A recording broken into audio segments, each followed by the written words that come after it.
Waking the Kraken. I'm Wes Potts. And I'm Flumberty. That's Alex Kahneman. That's Alex Kahneman. So Alex, what have you been up to lately? The paint company that I work for is switching paint, or I should say the apartment company I work for is switching paint companies. So there's nowhere for us to paint right now. So all week we've been doing grounds work, and I've basically been shoveling dog shit all week. For the same apartment company, or Okay? Yeah, for the same place, just like doing grounds work at all the different places. So it's just been a lot of like picking up leaves and sweeping and raking, and like the dog apples were all like frozen to the ground, so I had to use a shovel to like scrape all of them off. And I mean, like, some of these people must have horses living in these one-bedroom apartments. Probably. Like, I don't understand how big some of these things got. But yeah, I had a whole dumpster full of dog shit. But other than that, I've been good. Yeah. So some news for the show. I have a lot of fun with the SoundCloud. I don't really check the stats to see how well we're doing. I just check the stats to see where people from other places in the world are listening to us, and to see what the ranking is. So obviously, the United States is our number one ranking, is our number one ranking area that we're listened to. But it's been a weird draw this week because it went from like, okay, so like earlier this week before we recorded, I was looking at it, and it was the United States, and then the second biggest country that we had that followed us was Jordan. The country of Jordan. But then it was swiftly overtaken by the Canadians. And now, like, I just checked it just now today, by leaps and bounds, they have been overtaken by the Japanese. Oh, what? Like I think our second biggest country that we're listening to right now is in order: the United States, Japan, Canada, Jordan, and Great Britain. Like, yeah. So like, I don't know if that's like a one-off thing, but I checked, like, to make sure that I was right on this. I checked like our overall time, like, listening kind of thing, and so that was kind of the funny thing about that. That's pretty cool. So that's crazy. So that's some news from there. So if you're listening in Japan, thank you very much. Konnichiwa. Konnichiwa. If you're listening in Jordan, I don't know what language you speak, but hello and thank you for listening. And if you're listening in Canada or Great Britain, you're probably speaking the same language as us, but we very much appreciate your listens. Yeah, absolutely. Absolutely. Never would have thought people all across the world would have ever listened to me talk when I was sleepy. That's true, yeah. So the other day I was thinking about what my white whale is when it comes to like entertainment. Like, obviously, like the your broby dick, so to speak. Yeah, my thing that like I haven't been able to conquer, and then I realized it and I got really sad. What? So my Moby Dick that I can't conquer is Fast and the Furious 5. Yeah. Because I don't know what it is about that movie, but I have tried to watch it 7 times, and every time I fall asleep at the exact same part. And I don't know if any of you have ever watched it, but there's one scene, because it takes place in Brazil initially. And that's why I watched it initially, was because it was at my friend's house who was from Brazil. And so he had it because it had a lot of scenes in, I think it was Rio de Janeiro. But there's this one scene where, like, I always get to, and then I fall asleep. There's even been moments where I have woken up, done my day, done normal things that I do in my day, took a 2-hour nap, woke up and said, okay, I'm going to watch Fast and Furious because there's no way that I can fall asleep. And I still fall asleep. You just can't right the fuck out. Yeah, it's the same part every time. I don't think I've ever gotten past the scene where they get out of the tunnels in Rio de Janeiro. Like, to me, that's the end of the movie. And it's the worst movie ever on that, but it's just my white whale. It's the greatest cure for insomnia. Right. Like, anytime that I've ever had insomnia, I'm like, I should just go buy Fast and the Furious 5. Yeah, right. Throw it on the TV. Man, I used to own a copy of Johnny Mnemonic. You know, what's Johnny Mnemonic? It's okay. First off, it's a Keanu Reeves movie. I think it came out in either the late '90s or early 2000s. Gotcha. It's like a future thing, and Keanu Reeves' character is a smuggler, and he's got data that's been printed into his brain cells. And so he's like basically carrying a USB drive in his brain that has data, and people are trying to kill him so he can't transfer the data. Okay. You get what I mean? Yeah. I mean, like, I get the premise of it. Yeah, and so he's like traveling across the country, and people are chasing him, and it's fucking rad to think about. And it's one of the worst movies I've ever seen. And I'm super lenient on movies. If I can finish the movie, I think it's a good movie. Right. I can't watch it. I get about 20 to 25, 30 minutes. I think I made it 40 minutes in one time. And same thing, I either fall asleep or just go, this movie's awful. That's how, okay, like, I think I told you last night before, like, last night, the day before we record today. But I watched Mother recently with Jennifer Lawrence and Javier Bardem. Yep. And there's a lot of people in it, too. Like, Kristen Wiig is in it, and I think, like, Ed Harris is in it and everything. And Michelle Pfeiffer is in it. Yep. It's fucking awful. Like, I thought whenever I'd heard that, like, it was doing bad at the box office, I just thought I was like, okay, so, like, it's just a movie that's done by this really weird director, because it's the same director that does Requiem for a Dream and Pi. And I'm like, okay, so those movies are kind of weird. Requiem for a Dream is really dark, and Pi is really weird. I was like, so maybe it's just something that people don't get. Like, they're just they're not tuned into... They thought it was going to be a horror film, because it was pitched as a horror film. Like, it was pitched almost as if, like, this guy was a murderer. No, it's fucking awful. Like, Chloe is more into movies than I am, and she, like, was just like, what the like, it's hard when two people that really love movies are sitting on the couch together going, what the shit is going on? Do you know what the shit is going on? Like, what the shit is going on? For 2 hours. Yeah, right. Like, all right. I'm going to try to take a guess. Since you've seen the movie, this is what I've come to understand from watching trailers of it in the past. So Javier Bardem and Jennifer Lawrence move into a new house together. Okay. And they're a new married couple, right? Sure, yeah. Or they're a couple that's living in a new house together. Right, yeah. And then Javier Bardem's character is actually like a giant cult leader and invites a bunch of people to just start coming to his house, and they all start showing up calling her mother because they're like a cult. Right. But she doesn't know anything about it until she's already moved into the house with them, and these people just start showing up. No. None of that is... it's mildly right, but okay, like, I'm going to spoil it for everyone, and then I'm going to get a bunch of dorks that once I spoil it for people are going to be like, well, you just didn't get it because it's really artistic.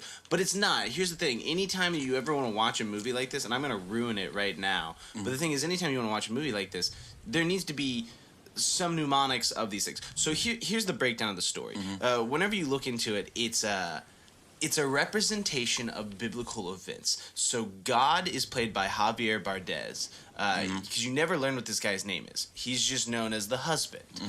Mother Earth is played by Jennifer Lawrence. Now, Ed Harris's character and Michelle Pfeiffer are married. They play Adam and Eve. So basically what happens is the whole creation story starts happening in this house.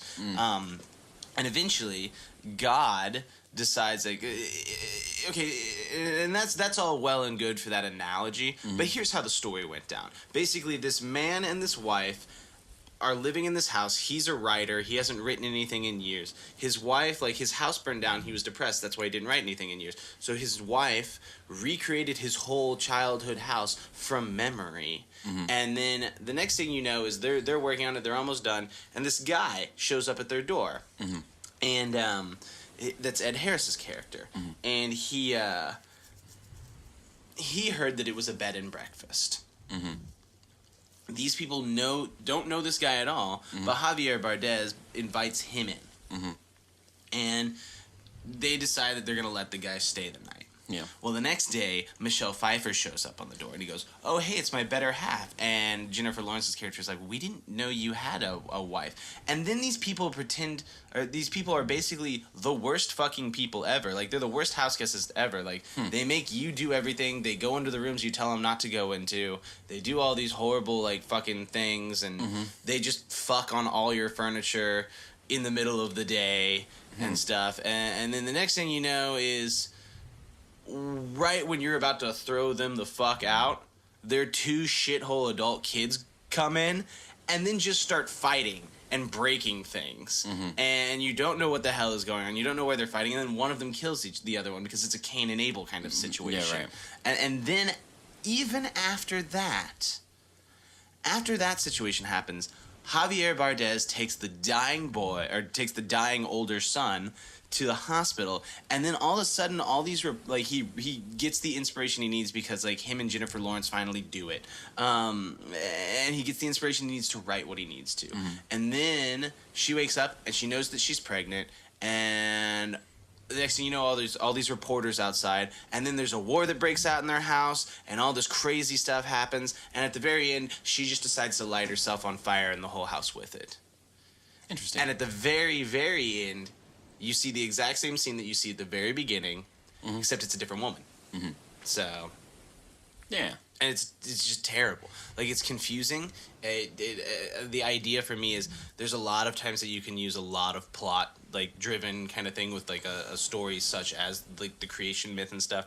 But you need to have telltale signs other than, like, getting about, like, two-thirds of the way through it and going, oh, there's a Cain and Abel-like situation, but that's probably not it. Yeah, right. So. That's crazy. And like, is that for sure like what the story's supposed to be? That's what I've read online is the idea of the story, and I think that's probably how it was pitched. And then they made the movie, and someone goes, "Wow, this is a piece of shit. Let's advertise it like it's a thriller, so that we can get through the first box office week." Yeah. Well, I've heard a lot of with this movie just because of who directed it. I have been like keeping up on a lot of like reviews and people that follow it, and like. I don't know if you guys like things like the Nerd Writer or Every Frame a Painting on YouTube. Those are some pretty good like movie reviewers, and they talk pretty objectively. Right. But even the Nerd Writer was making a point out of how, or not the Nerd Writer. Every Frame a Painting was, I can't remember. It doesn't matter. One of these dudes was making a point about how this movie seemed to him to be kind of like Pi or Requiem for a Dream, to where you're either going to sit down and watch it and you're either really going to like it and you're going to be into it, or you're going to sit down and watch it and you're really not going to like it. I think the thing is with me, like, I liked Pi and I liked Requiem for a Dream, and so that's why I kind of had a lot of hope for it, and this was the one that disappointed me on right. it. Like, and I would say that I wouldn't be surprised if a lot of people who didn't like Pi or Requiem for a Dream wind up liking this one, because like that's what this director seems to do to me. He seems to pick divisive topics, or not necessarily divisive topics, but he makes movies where he doesn't care if half the people aren't going to like it. He's just making a movie. Right. And because he does that, we end up with a lot of movies where we seem confused. I don't know. I know it took me years to understand. I think the thing is about it, like, long story short, is it philosophically has everything that I would like in a movie, like creation, like religion, like a creation myth kind of thing, like weird topic, Javier Bardem, and an old creepy house kind of story and thing like that, and it just somehow, even with all the right components, disappointed me. But yeah, so I have a story going back to our favorite person to talk about on this show. Apparently, from what I've noticed, I have a story about Patrick. Oh yeah, Patrick. So Patrick came into the shop the other day, and he had been out. I guess like one of his friends had come to town from like California or something like that. So he went out to the bar, and while he was at the bar, there was this guy there, and he was like talking to Patrick. And I guess this guy offered Patrick, like he wanted Patrick to come down to Branson with him and his friend, because he wanted him to fight this one guy. Oh. But here's the key to the story. He was going to give Patrick $5,000 to fight this guy. Oh, shit. So Patrick was just like, he's like, I decided not to do it, but, he's like, but he's gonna get $5,000 to go fight somebody. You were gonna get. I was like, most of the time when people say, "Hey, do you want to go down to this place and fight this dude?" Like, you're not getting anything. This guy was gonna pay him $5,000, and I can't imagine how this oddity of Patrick's life keeps culminating and stuff. He's just like a magnet for like odd situations. Don't even get me started on that house he lives in. Oh, the house. Yeah, the house he lives in. That has a lot of wonderful culture to it. Yeah, right. It's a very eclectic collective of people. Yeah, over the years, it's just always been. It's just changed. Like the people who are staying in there and the things that happen there, and the way it smells, the way it looks. Patrick's house is like a sitcom that is constantly in a state of being like on sweeps. Yeah, like right. it's just like last season was really good. They liked some of the new people, but what are we gonna do next? And throw in another person. Yeah, throw in another person. This person has this quirk to him. Exactly. Or this person doesn't get along with this person, or like it's like at first it started off with a series of like. I feel like it was also just kind of like a weird series that was like because it started off as like a series about a collective of girls that live in a house. Yep. And then they had a Patrick move in. And then Patrick, like after a while, it became like Patrick and like just the weirdest dudes. It's like a show that derailed. It was almost like Gilmore Girls becomes like something weird. Yeah, right. It's like Powerpuff Girls and then the Rowdy Rough Boys. All of a sudden. But yeah, so like that was one of those things that like I was like, Patrick, someone was gonna give you $5,000 to go fight a dude. I was like, what did this dude look like? He's like, I have no idea. Yeah, what if he had showed up and he was like a foot taller than Patrick? Can you imagine anyone being a foot taller than Patrick? Yes. It's terrifying. Are they as broad as Patrick? Because Patrick's a very broad, tall man. Yeah. I don't know. I can imagine it. Because I think he's taller than I am, and I'm 6'1". No, he's like 6'5". He's probably about like 1.5 broader than me. Yeah, right. Yeah, he's a wide dude. And all he does is like do construction work. Yeah, pretty much. Like he's just and like, watch anime. He watches anime and like he watches anime and makes concrete structures. Yeah, that's Patrick. That's Patrick, man. And you heard him here. Apparently, he loves strippers. Pat the poor. Pat the poor. All he does is pour. He also loves paganism. Right. He's a very P-themed life. Very P-themed life. Listen. No. The letter. It's Patrick. No, it's Patrick. That's not my wallet.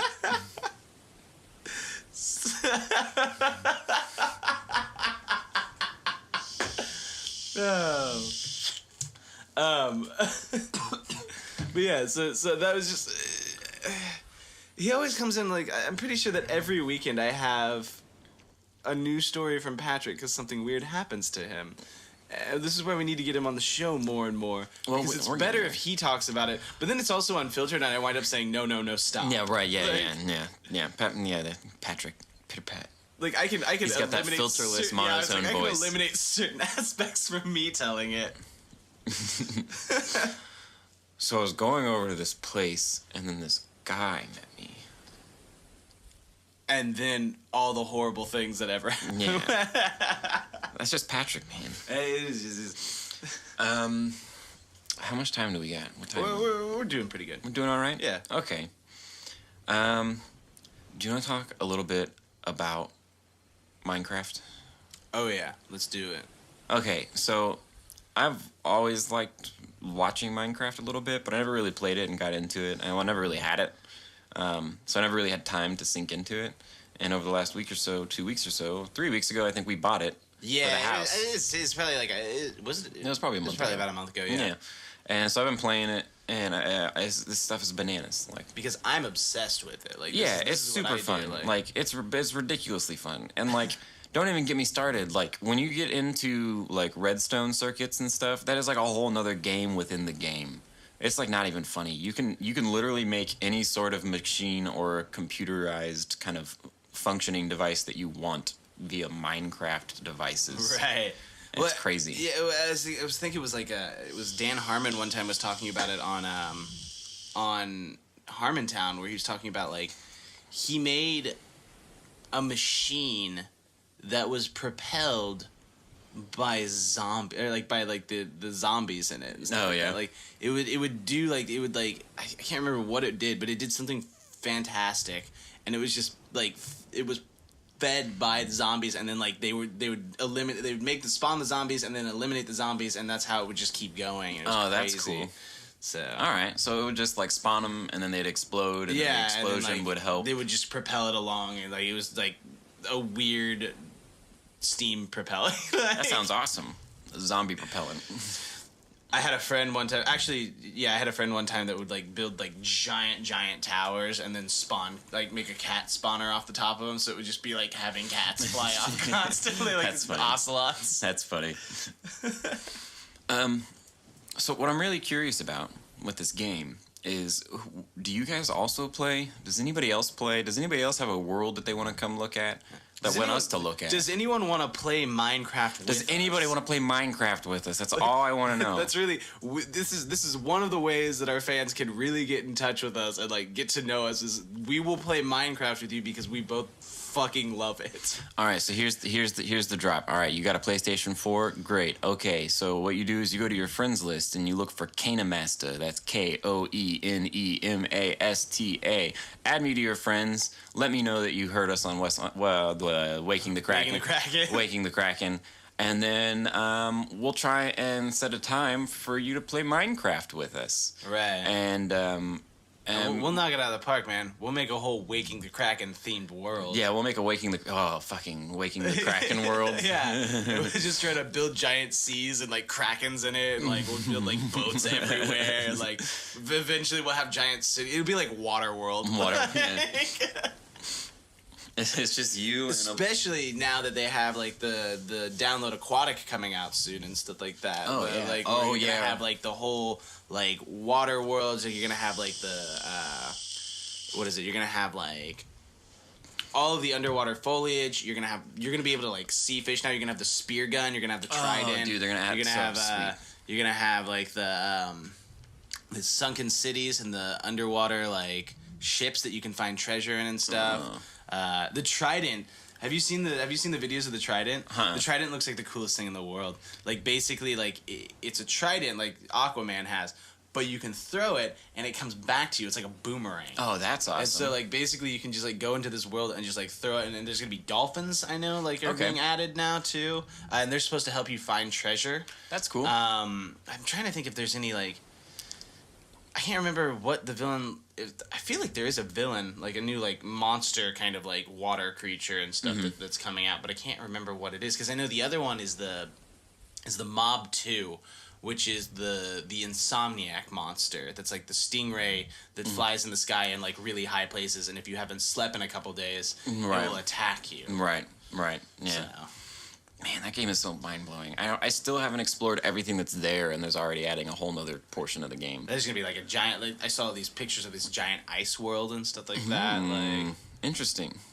Yeah, man, I'm really into it. I've spent so much time on that flat world already, just making simple structures, and I'm starting to build a mountain. Yes, I'm building a mountain.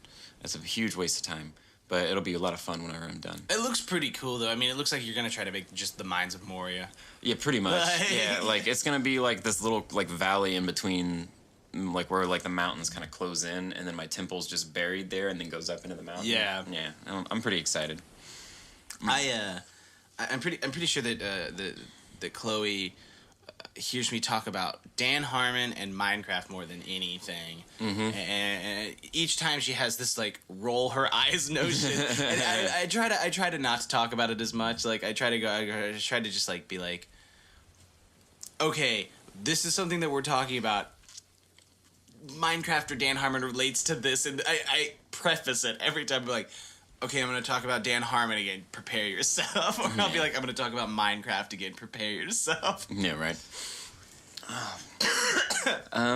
There was one other thing that I was wanting to mention today, and I can't remember what the crap it is. I just saw something that blew my mind. Was it that scientists have discovered clean water under the ground of Mars? Oh, have they? Like clean frozen water. Yeah, clean fresh water below the surface of Mars. They found. I'll believe it when they bring it back. Okay. Yeah. I was just saying. It was on NASA yesterday and stuff like that. So it's not like it's like click holes, just like. Well, yeah. Well, I've actually like started getting to the point now. I can understand though that the thing is like it's just water. Like I mean, like it's just a collective of different atoms and stuff that can freeze and. So yeah, having clean water on Mars makes sense. Like. Yeah. Well, is there enough of it? I'm still excited to find it. Yeah, I'm definitely interested to find out what they find. Yeah. Because, you know, that SpaceX shit's pretty interesting. And honestly, if like, I'm not sure if they're actually going to go to Mars because, there was that one time where they were around and they started all the applications and ended up being this big old fraud just to get people to pay money. Right. I mean, I don't think... But was that the one where they were trying to get people that, like, wanted to never come home again? Like, they had it down to, like, the 5 people. That was a fraud? Yeah. I thought they were just, like, still in the works on that. Nope. Basically, it ended up being the top spots were given to the highest bidder. Yeah. Or the highest donator, rather. And they weren't able to collect enough money to actually get around to making the ship. Gotcha. So it never happened. Oh, and then they never gave the money back to the people either. So. I've got a game. I don't know. Did we play this in the last episode? But I have it written on my notes and stuff like that. Mm-hmm. I think we did. Did we play the Amish porn star name? No, we did not. We didn't play Amish porn star? We've not done this yet. Okay. I've never even heard of the Amish porn star Okay, name. so the idea is I'll come up with an Amish porn star name. Then you come up with an Amish porn star name, and just the idea of like making porn stars out of Amish people's names. Mm-hmm. So I've got Jedediah Thick Dick. Oh, okay. The Rumpbringer. I think another classic one that I've always really liked is I wanted to think of a girl because it seems like guys are easy because you do like Jedediah Elijah or something that. But what would be the most like awful Amish porn star name would be like Jezebel Butter Churner.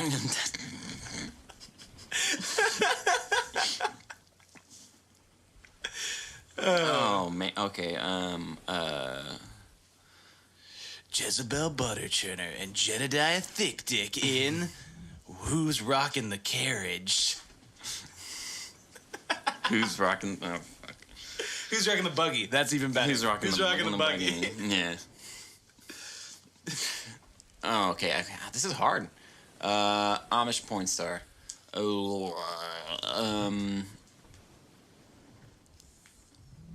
Elijah Plowtown. Elijah Plowtown. Okay. How about Ishmael? Oh, I can't even. I'm having a hard time just thinking of Amish names. Just think of something that sounds mildly sexual from the 1800s. Like Elijah, like, yeah, Ishmael. Dick Hill. Ishmael. Fuck. This one is hard now. We've gone through all the really good things like plowing. His name would just be Big Ish. Big Ish. Yes. Big Ish is the best one. That's my favorite one now. Like, I like Jedediah Thick Dick, but I think Big Ish is like starring Jezebel Butter Churner and Big Ish. I like how Jezebel Butter Churners are only female. Like, it's just a bunch of dudes that just like. Are there any other? What are the female Amish names? I mean, like, you got a lot of like biblical ones and stuff. I'm sure there's lots of like Sarahs or Deborahs or like things like that. Like Ruth. Interesting. But I also don't really know what Amish women do much other than like churn butter and raise children. Make clothing. Yeah. Things like that. Yeah. But I don't know either. None of those sound really sexy. Like seamstress doesn't sound sexy. Oh man, yeah. But I can imagine. Sultry seamstress. I can imagine the scenarios that you make these. Like where it's just like she's just like sewing, and he's like Big Ish comes in. He's like, "Hey, I was raising a barn, and I accidentally tore my shirt." She's like, "Well, here, take it off, and I'll sew it up for you." And then it just gets real hot. Yeah, real hot. Yeah, she sews it up with a wooden needle. I think they're allowed to have metal needles. I mean, I'm sure they are. I like the idea that like Amish people are really, really great at like doing things in the style of the 1800s, except making electric fireplaces, which is something that I didn't think was from the 1800s. I didn't think that was from the 1800s. But then, like, have you seen that on TV where they're like, "Oh, look, it's an electric fireplace and it's made by the Amish, so you know it's good." And you're like, "I think that's just a pitch." I think it's just a pitch. It's just a pitch. Just a pitch. Okay, so that game was really fun. Obviously, that's one that I really Now be prepared for next time. Yeah, I like doing that one. Fun. That's one just to throw at like our guest. So we've got the cheetah that is a tween, and we've got the 101 Dalmatians in a blimp. Oh yeah, they were fighting. And I think I put out something, but it hasn't been long enough for like us to get the results back on it. So I think there was one comment on it, and it was so I'm gonna take that as our winner, and I'll try to do better next time on that. But because we'll have a minute before we do this again, obviously. Right. The winner of the Cheetah is a Tween and the 101 Dalmatians in a Blimp fight is the Cheetah is a Tween because Kelsey Denny said that the tween cheetah would be incredibly wily, I believe. And stuff. Yeah, right. So right now our winner is Cheetah is a Tween, and for our next slated battle, ding ding ding, we've got. Okay, all right, hold on. All right. Okay, you picked the character. We've already disqualified that one before. We've got kindergarten class. Ooh, this was pretty good. Armed with a flamethrower. Oh. All right. So our next competitors are a cheetah that is a tween, and a kindergarten class armed with a flamethrower. Mm-hmm. I'm gonna be disappointed if people don't pick the kindergarten class. That's a terrifying concept. Right. You can either take a teenage version of nature's prime hunter, fastest hunter, versus a larger but slightly younger group of human adults with a single flamethrower. With one fire gun. Right. Fight! Fight! All right. Once again, thanks for joining us on Waking the Kraken. Remember to like us on Twitter and on Facebook and talk to us more. Also, find us on Minecraft. And Instagram and all that stuff. Yeah. So, guys, we'll see you later. Bye.